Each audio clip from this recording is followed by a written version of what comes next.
सभी को सुबह की शुभकामनाएं। पिछली कक्षा में हम मध्यकालीन कविता में कबीर के दोहे के बारे में पढ़े। आज हम वही मध्यकालीन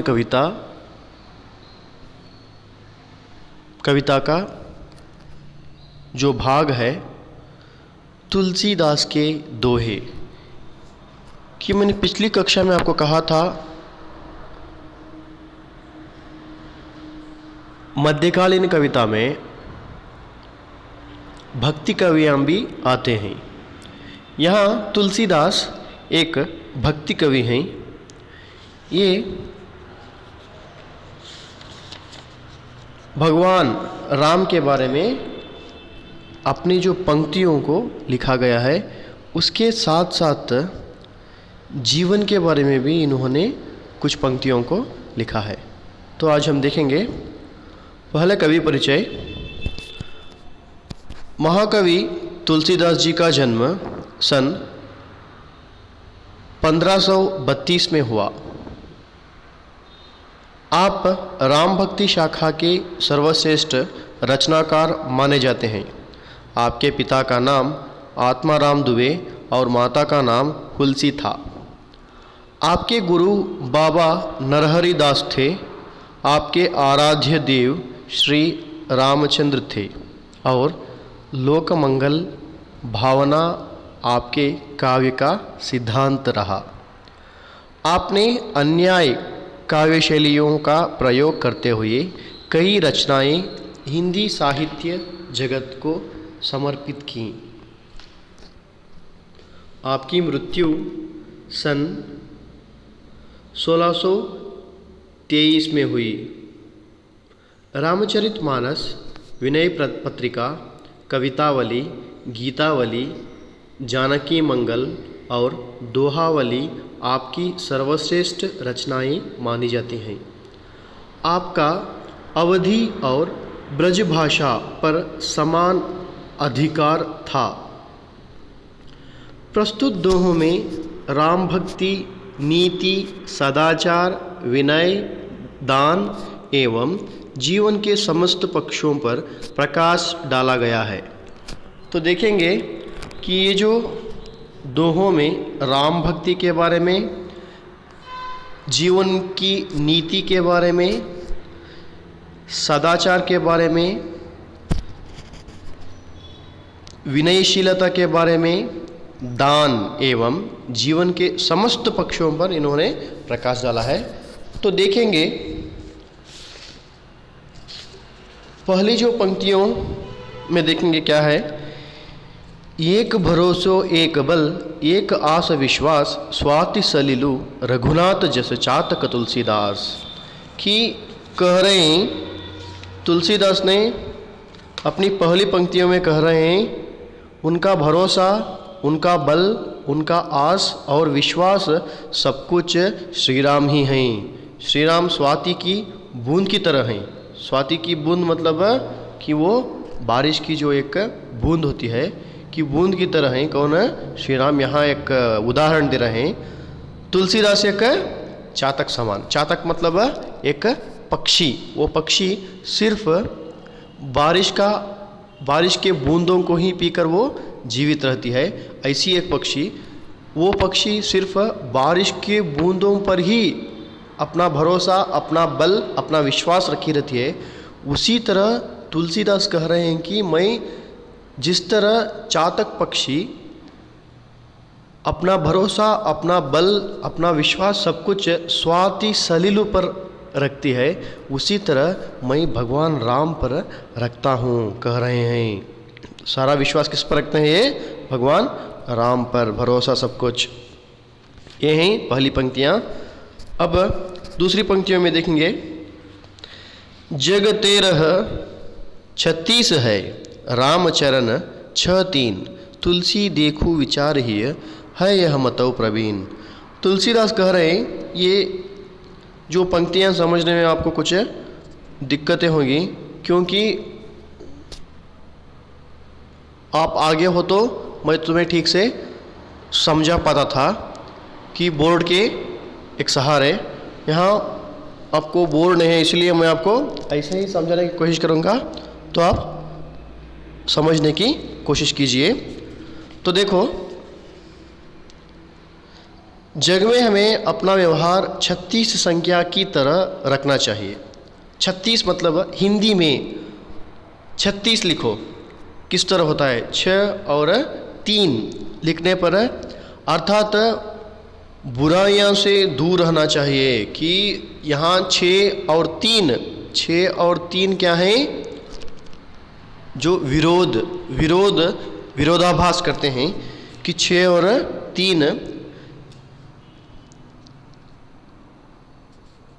3 और 6 के अंक एक दूसरे के विपरीत लिखे जाते हैं। अभी कहा ना मैं तुम्हें, 6 और 3 को दोनों को एक दूसरे के विपरीत लिखा जाता है। तो हम क्या करना चाहिए, दुनिया के साथ ऐसा विरोधाभास करना चाहिए। मतलब दुनिया के सारे बुराइयों से हम क्या करना, विरोध रहना। जिस तरह 6 और 3 रहते हैं, उसी तरह हम भी क्या करना, दुनिया की सारी बुराइयों से हमें क्या होना, विरोध होना चाहिए, विरोध करना चाहिए।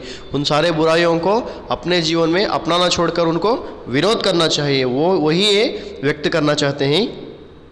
लेकिन जब हम राम के साथ अपना व्यवहार करते हैं तो क्या करना, हम लोग 6 और 3 की संख्या के अनुसार अपने जीवन यापना करना चाहिए। पहले क्या, 36 3 और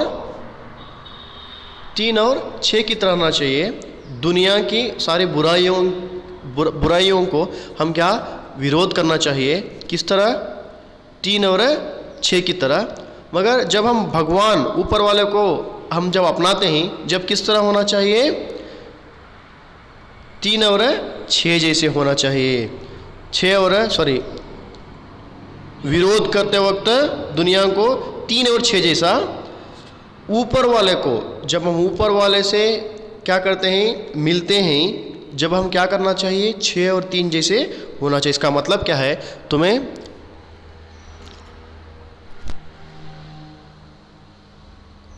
कोई संदेह होने की ज़रूरत नहीं। यहाँ इतना ही ये पंक्तियों में कह रहे हैं कि जग 13-36 है। जग क्या, जग को हम 36 जैसे होना चाहिए। 36 मतलब 3 और 6, मतलब दुनिया की सारी बुराइयों को हम क्या करना चाहिए, विरोध करना चाहिए। और ऊपर वाले के, जो भी ऊपर वाला हमें कहा है इस दुनिया में करने के लिए, कि कुछ होली बुक्स कहते हैं कि ग्रंथों में, धार्मिक ग्रंथों में कहा गया है कि इन चीज़ों को करो, कि उनके तरफ हम क्या करना चाहिए, उसको हम समर्थन करना चाहिए। इतना ही इन 2 पंक्तियों का जो सार। तीसरी जो पंक्तियों में, तुलसी संत सुवंब तरु फूली पलही परहित, इतते ये पाहन हनत उतते वे फल देत। क्या कर रहे हैं, इतना जो सुंदर जो पंक्तियाँ हैं, ये तुलसी बोल रहे हैं कि संत लोग क्या, संत मतलब सेंट लोग क्या, सुवंब तरु जैसे। सुवंब तरु मतलब आम का जो वृक्ष जैसे। फूली पलही परहित, कि आम वृक्ष क्या करता है, फूल और फल परहित के लिए देता है। परहित मतलब दूसरों के हित के लिए, दूसरे अच्छे रहने के लिए वो देता है, दूसरों को खाने के लिए आम वृक्ष देता है। कि वो अपना जो फल आप खुद ही वो नहीं खा पाता, सिर्फ आम वृक्ष दूसरों के लिए खाने के लिए वो फल देता है। इतते ये पाहन हनत उतते वे फल देत। देखो, एक बड़ा सा वृक्ष,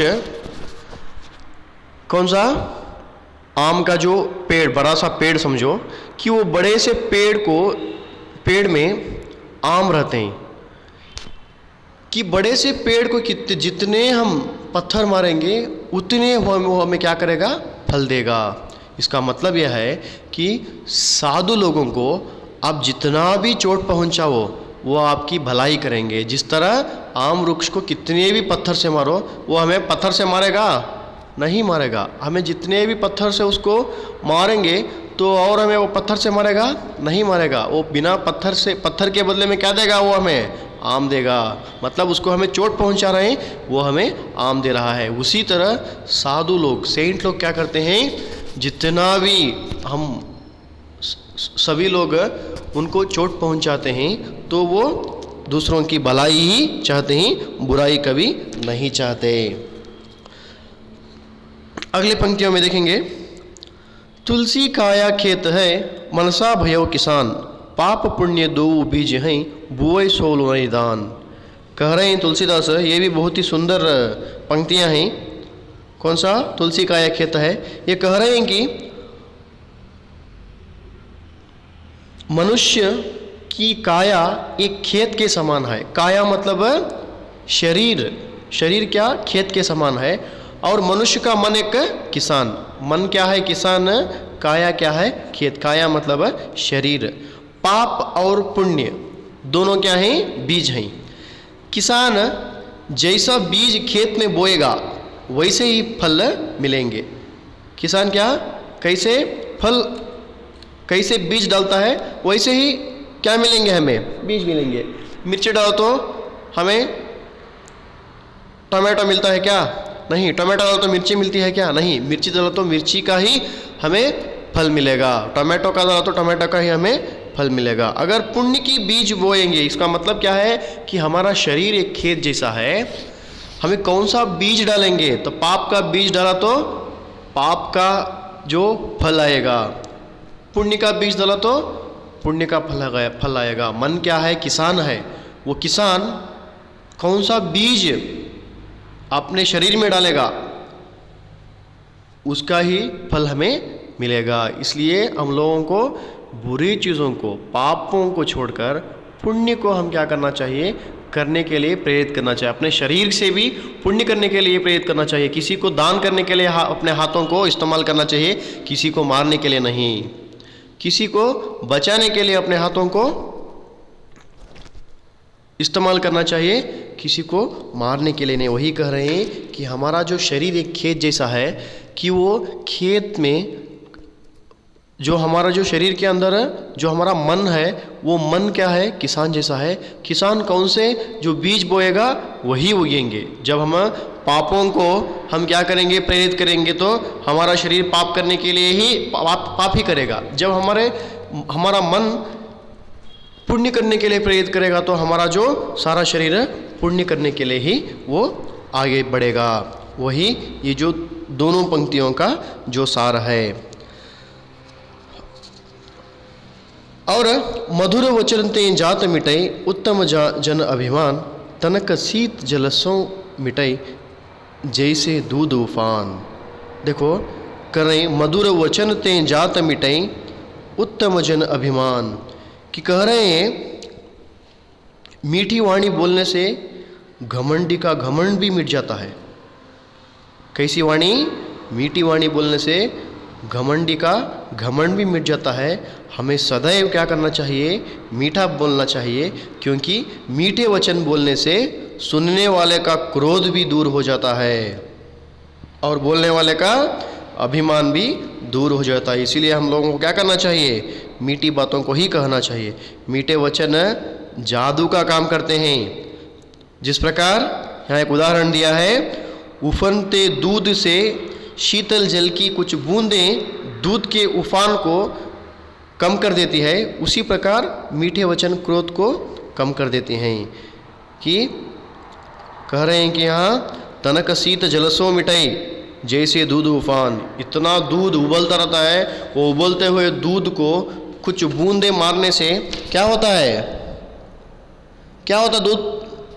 दूध को उबलते हुए दूध को कुछ पानी की छींटे मारने से क्या होता है? वो उफानता हुआ दूध क्या होता है? ठंडा शांत होता है। उसी तरह कोई भी आदमी गुस्से में रहता है, तब हम मीठी बातें कहेंगे तो उसका गुस्सा मिट जाता है। ये मीठी बातों के बारे में, मीठी बातों का महत्व के बारे में समझाया है तुलसीदास ने। और दूसरी पंक्तियाँ देखेंगे, तुलसी ऐही संसार में भांति भांति के लोग, सब सो हिल मिल बोलिए नदी नाव संयोग। कि ये भी बहुत ही अच्छी पंक्तियाँ हैं।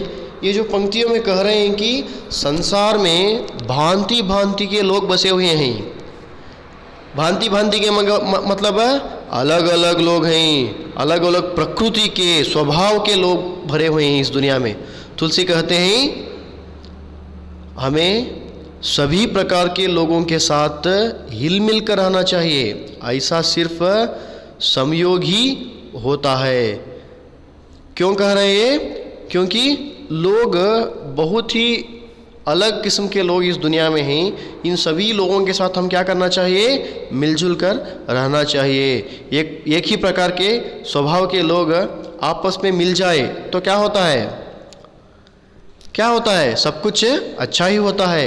यह एक संयोग ही होता है। नदी और यहाँ एक उदाहरण दे रहे हैं, नदी और नाव की तरह लोगों का भी संयोग हो जाए।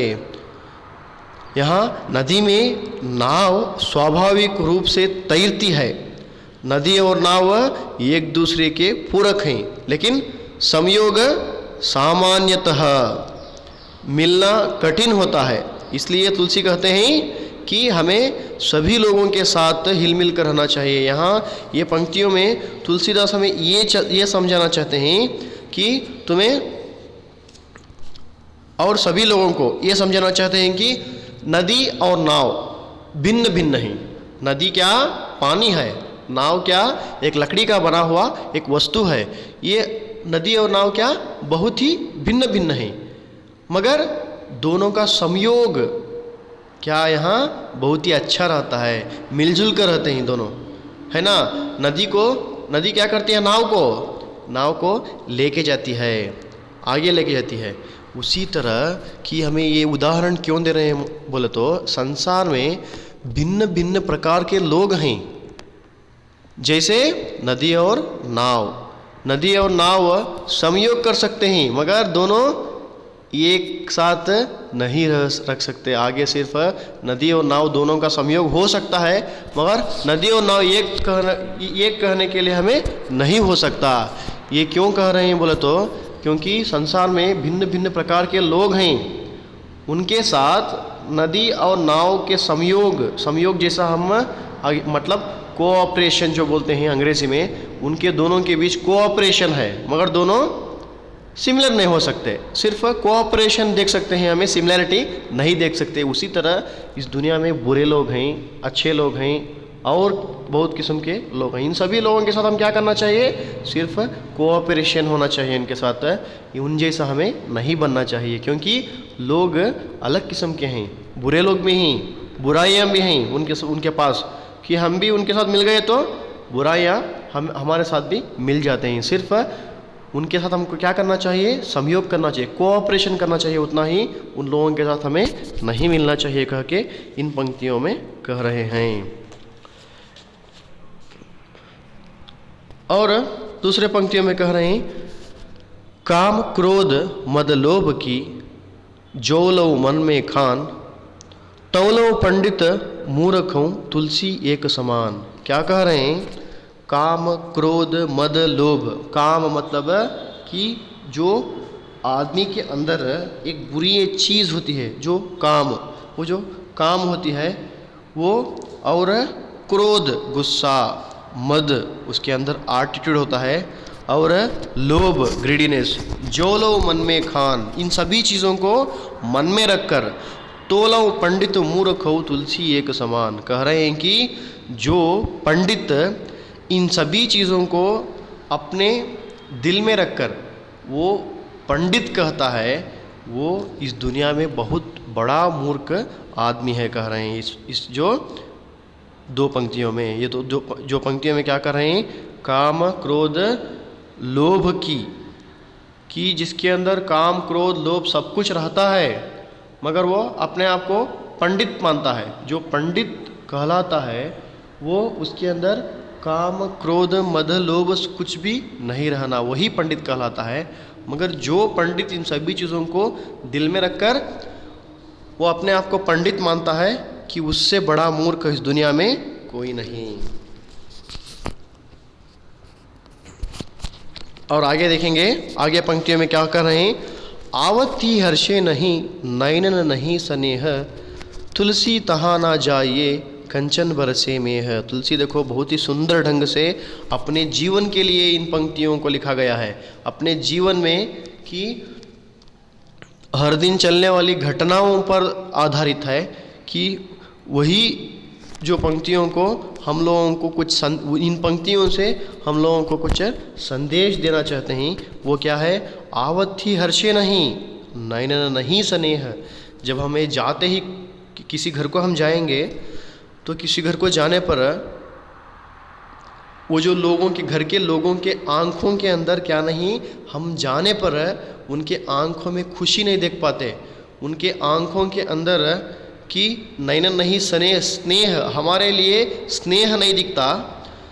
तुलसी तहाँ ना जाइए, तुलसी बोल रहे हैं कि ऐसे घरों को मत जाइए, कंचन बरसे में है, वहाँ सोना भी बरसता हो, वो कितने जितने भी वो अमीर हो, जितने भी वो नामदार लोग हो, ऐसे लोगों के घरों के पास मत जाइए। कह रहे हैं कि हमें एक एडवाइस दे रहे हैं, हमें एक सूचना दे रहे हैं। क्या सूचना दे रहे हैं कि हम लोग जो भी घरों को जाते हैं, यह हमारा हर दिन का जो काम है, हर दिन या नहीं तो हफ्ते में एक बार, महीने में एक बार तो हम जाते हैं, कोई मित्र के घर को हो, कोई संबंधी के घर को हो, जाते हैं। तो जब हम जाएंगे तो उनके आंखों के अंदर हमारे लिए खुशी, हम जाने से उनके आंखों के अंदर खुशी नहीं देख सकते, उनके आंखों के अंदर वो स्नेह देख नहीं सकते।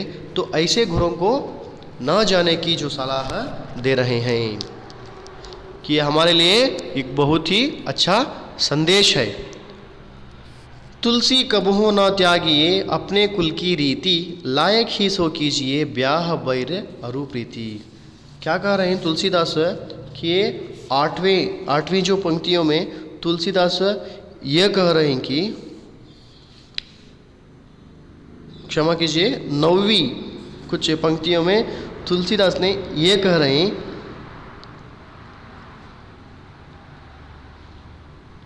कि इस पद में क्या बोल रहे हैं, मनुष्य को कभी भी अपने कुल की नीति को नहीं छोड़ना चाहिए, जाति को नहीं छोड़ना चाहिए। अपने कुल की रीति निभाते हुए ब्याह बैर और प्रीति सिर्फ उनसे करनी चाहिए जो उसके लायक हैं। कह रहे हैं कि तुलसीदास कि इसमें ये कह रहे हैं कि अपने कुल की रीति को, जो भी हमारा कुल रहता है, हमारी जाति को हम क्या करना चाहिए, नहीं छोड़ना चाहिए। हमारे जाति के लोगों के साथ ही हम क्या करना चाहिए, ब्याह करना चाहिए, क्योंकि उनकी सभ्यता हमारी सभ्यता क्या रहती है, समान रहती है। जब जीवन चलाने के लिए हमें कोई दिक्कत नहीं आएगी। इसलिए कह रहे हैं कि कुल की रीति को मत छोड़िए। हमारी जो हमारे जो धर्म में होने वाले चीज़ों को हम क्या करना चाहिए, अनुसरण करना चाहिए। कोई भी धर्म हो, हिंदू धर्म हो, क्रिश्चियनिटी हो और इस्लाम धर्म हो, कोई भी धर्म हो, वो अपने अपने धर्मों के अनुसार ही हम क्या करना चाहिए, चलना चाहिए। हर चीज़ धर्म के अनुसार ही करना चाहिए। और बोल रहे हैं कि शादी भी अपने समान के लोगों के साथ करना चाहिए। और बैर मतलब विरोध भी अपने समान के लिए, एनिमिटी कहते हैं उसको। बैर मतलब है कि एनिमिटी भी क्या करना चाहिए, अपने समान के लोगों के साथ ही करना चाहिए, क्योंकि वो हमारा मुकाबला करे। और कह रहे हैं अंतिम पंक्तियों में तुलसीदास यह कह रहे हैं, बिना तेज के पुरुष की अवश्य अवज्ञा होय, आगी बुझे जो राख को आपू छुए सब कोई।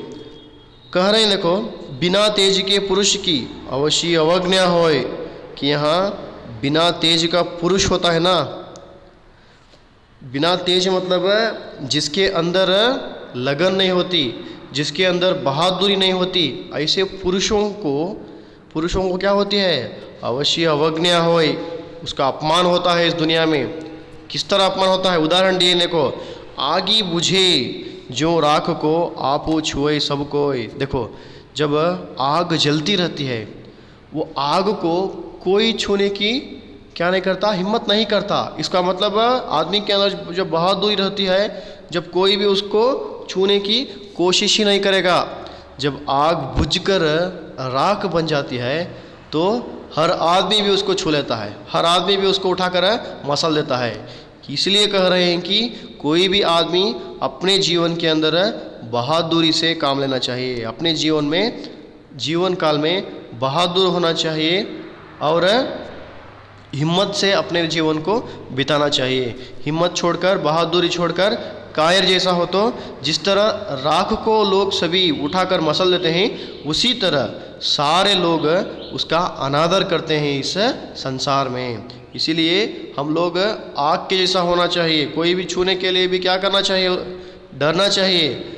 ऐसे नहीं कि हम राख होकर सभी लोगों का अनादर हो, सभी लोग हमें अनादर कर सके, इस तरह नहीं होना चाहिए। हम आग जैसा होना चाहिए कि एक हमें संदेश देना चाहते हैं इस संसार में जीने के लिए।